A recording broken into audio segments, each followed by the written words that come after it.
Hi, today let's make Pua. This is a very famous Bihari delicacy. This is not Malpua, this is Pua. You can see the ingredients which is completely different from Malpua. First, for this you need a ripe banana. Mash it really very well till it's smooth, and then you can add in sugar. Once the sugar has been added, you need to combine the banana and the sugar really very well till the sugar melts and dissolves like this.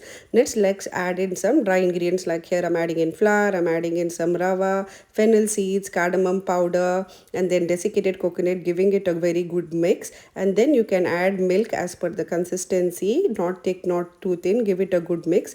I forgot to add nuts here. Here I'm adding cashews. You can add the nuts of your choice like raisins, almonds, and then rest it for 2 hours. And once it's rested, you can, if it's too thick, add in some milk and adjust the consistency. Heat some ghee in a kadai and slowly pour the batter like this. Fry it really very well till it turns golden brown, and your tasty puwa is ready to serve. This is a very simple, very easy recipe to be done.